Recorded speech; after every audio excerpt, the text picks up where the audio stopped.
Salut tout le monde, j'espère que vous allez bien. Alors si vous vous intéressez à l'actualité de la voiture électrique, vous savez certainement qu'EDF a coupé la prise de son réseau de bornes de recharge rapide sur les autoroutes qu'on appelle le réseau Corridor. Est-ce vraiment une menace pour la voiture électrique en France? Est-ce que ça la rend obsolète? Qui sont les personnes qui sont les plus impactées? Pour en discuter, j'ai la chance d'avoir avec moi aujourd'hui une personne très impliquée dans la mobilité électrique. Mais avant de passer à l'interview, comme d'habitude, si ce type de vidéo vous intéresse, merci de vous abonner, de partager et de nous laisser un petit pouce bleu. Allez, je vous fais pas plus patienter et n'hésitez pas, comme d'habitude, à nous faire savoir ce que vous en pensez en partie commentaire. À présent, place à l'interview. On est avec Sébastien. Bonjour Jérémy. Tu présides un groupe.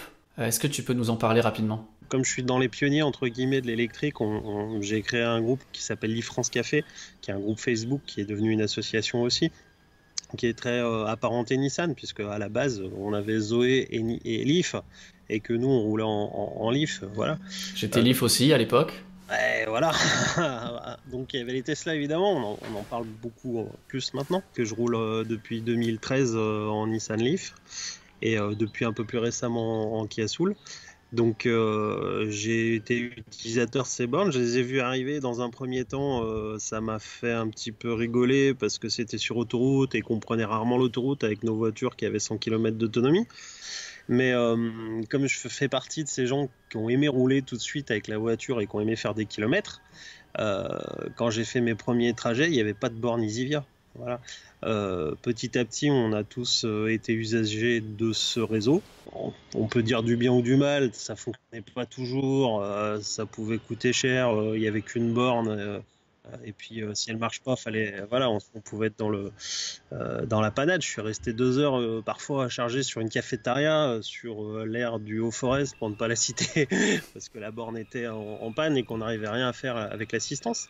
Voilà, mais du coup, le fait qu'ils arrêtent 189 de ces bornes, ça m'a un coup de frein phénoménal à l'itinérance en voiture électrique.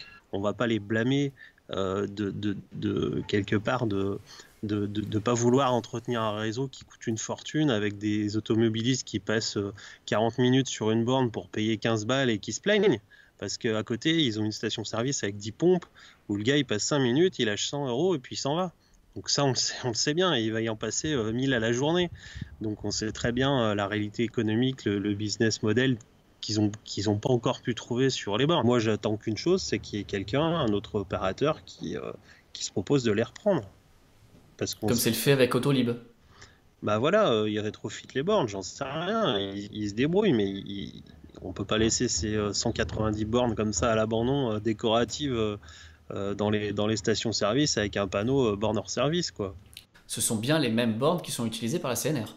Oui, c'est des bornes Vetronic, ils ont réussi à fiabiliser un minimum ces bornes-là, donc je veux bien qu'ils nous disent qu'il y a un problème de sécurité et qu'ils sont en bisbille entre guillemets avec Vetronic, enfin repris par EVBox aujourd'hui, qui est le fabricant des bornes. Mais EVBox, ils ont juste récupéré le bébé. C'est des bornes qui étaient mal nées, mal conçues, d'après ce que j'en ai entendu dire. Et ils font tout pour les améliorer au fur et à mesure. Ils doivent changer des composants. Je sais pas, je suis pas du tout technicien, mais il y a moyen d'améliorer ces bornes. On avait des bornes tri-standard, tout le monde pouvait s'en servir, tous les 40 km sur autoroute. Maintenant, on a besoin de filtrer sur ChargeMap ce dont on a besoin comme prise, comme puissance. Et puis, on n'a pas la possibilité de prendre le trajet qu'on voudrait, quoi. Là, on va être obligé de faire un détour. Est-ce que toi, via le groupe, tu as des retours, des remontées, comme quoi ça gêne énormément les possesseurs de voitures électriques, les possesseurs de Leaf? Au quotidien, ça ne nous gêne pas plus que ça, parce que la plupart des gens font des trajets réguliers autour de chez eux, des trajets pendulaires, se chargent chez soi, donc c'est pas vraiment un problème. C'est un problème pour, on va dire peut-être 5% et encore des membres du groupe qui vont beaucoup rouler. Et qui ont besoin de ces bornes-là pour faire 200, 300, 400 km. Alors sachant que ces gens qui représentaient peut-être 1% de la mobilité électrique au départ, en représentent peut-être 5 maintenant, et cette année ils vont peut-être en représenter 10 ou 15, et pendant les congés, ils vont peut-être en représenter un tiers. Pendant l'été, pendant les vacances d'été, c'est là qu'elles sont le plus utilisées. Et c'est peut-être là que ça va être compliqué pour pouvoir faire des trajets cet été. Ah oui, ça risque de coincer. L'année dernière, on avait déjà saisi en urgence l'AVER. Alors quand je dis on, c'est les associations comme le Livre France Café qui font partie de Fauve, et on avait demandé une réunion d'urgence avec l'AVER France pour parler de la situation du réseau Corridor qui était déjà catastrophique l'année dernière. Donc on avait peut-être une borne sur deux qui fonctionnait. Cette fois, on en a une sur 10, quoi, même pas. Alors, Unity, ça pourrait remplacer EasyVia si on avait peut-être un petit peu plus quand même, parce que faut pas oublier, toi et moi, peut-être Jérémy, on a la chance d'avoir des autonomies confortables, mais c'est pas le cas de tout le monde. Il y a beaucoup de gens qui ont des Zoé de première génération, des livres de première génération, des Ion, des choses comme ça. Et Ouais. si on leur met une borne tous les 150 km, ils vont pas y arriver. Tout simplement, ils vont sortir de l'autoroute, c'est tout. Ils vont sortir des autoroutes, ce que je faisais avant, hein. Donc pour l'instant, vous voyez, en électrique, ça demande un peu d'organisation et c'est un des freins à cette mobilité. Donc il faut rappeler aux gens que tous les jours, on se branche sur sa prise et voilà, on n'a pas de problème. Les gens veulent avoir cette espèce de pouvoir de dire, tiens, mais moi, si j'ai envie d'aller plus loin, je veux pouvoir le faire. Je veux C'est pas vrai que c'est être légitime quand on achète une voiture à 35-40 000 euros, on n'a pas envie de pouvoir d'être cantonné à uniquement son quartier. Ouais, tout à fait. Bah, il faudrait qu'on ait non seulement des voitures avec des autonomies comparables à celles des thermiques, mais il faudrait qu'on puisse recharger en 5 minutes 500 km, ce qui se passe actuellement. Donc ça, actuellement, bah, on n'en est pas là. Alors, heureusement, il y a du progrès, hein. Tout le monde a développé des réseaux. Les syndicats d'énergie, ils font des efforts extraordinaires pour développer des réseaux, hein, Reveo, e-Born, BA dans le nord-ouest. J'ai pas tous les réseaux en tête, mais ils font On a des testé e-born, ça a fonctionné plutôt bien.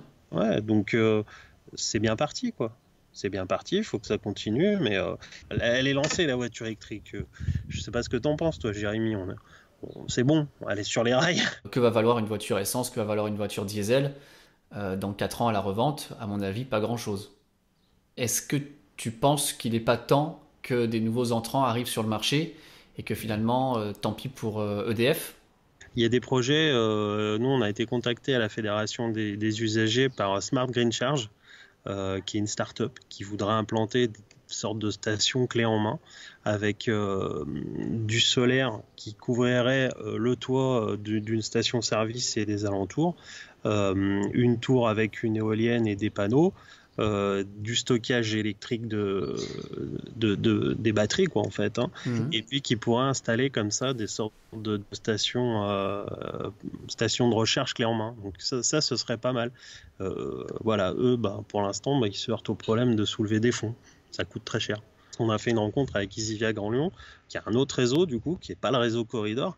Eux, ils ont obtenu une concession de 17 années sur l'exploitation du réseau du Grand Lyon, des 59 communes du Grand Lyon. Donc, sur ce temps-là, ils espèrent qu'ils vont pouvoir rentabiliser leurs investissements.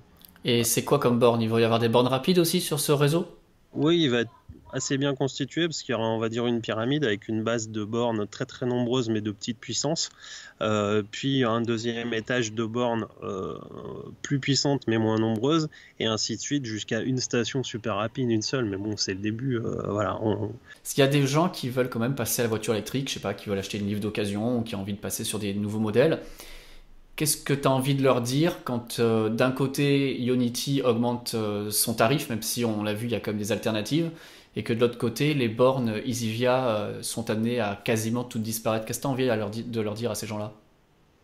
Bah, j'ai envie de leur dire déjà essayez les voitures et puis venez nous voir demander des témoignages. Vous allez voir que au quotidien, c'est royal, quoi. On passe plus à la pompe, on arrive chez soi, on se charge, on fait notre kilométrage journalier moyen. Tous les matins, on a notre plein.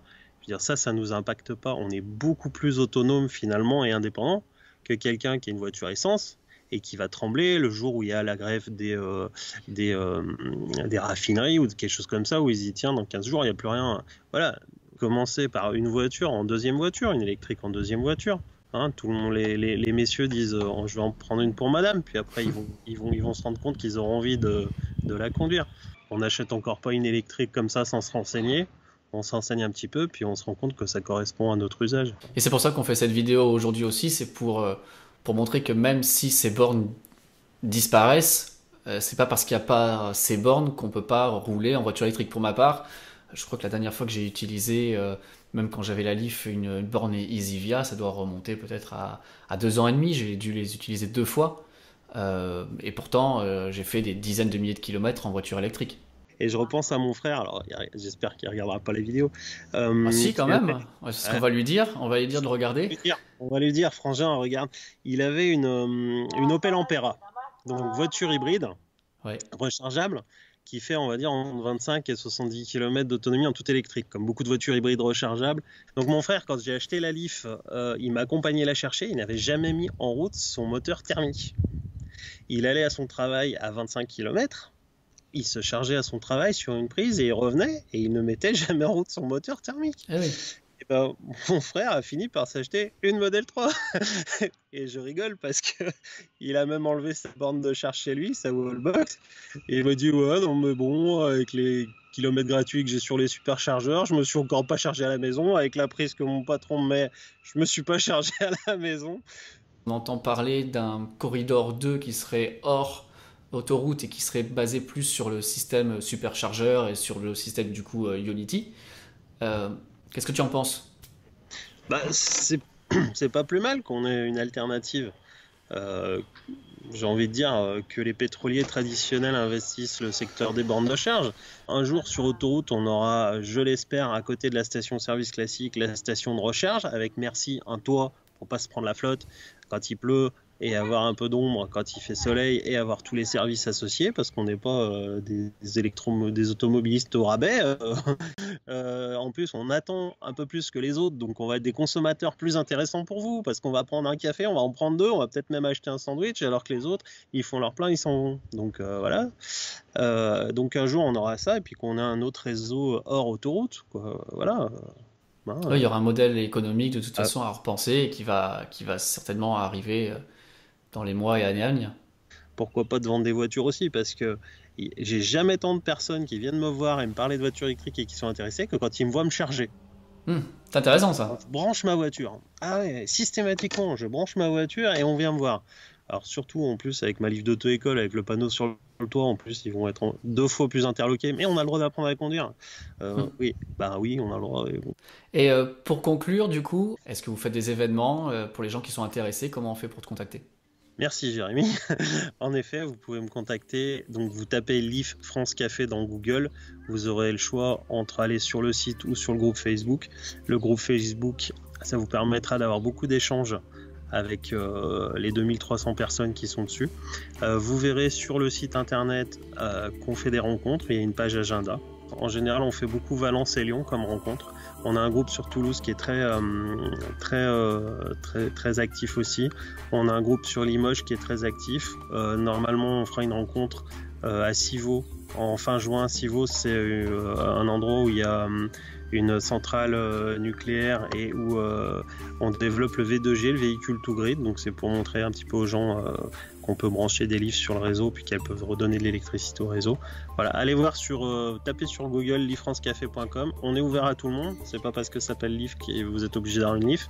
Bon merci d'avoir participé à cette interview. Et puis on se tient au courant. On verra comment ça évolue ces bornes de recharge et si EDF nous sort ce fameux corridor 2 que je pense que toi et moi attendons avec impatience. On se tient au courant. Très juste. Notre expression préférée. Ciao. Merci.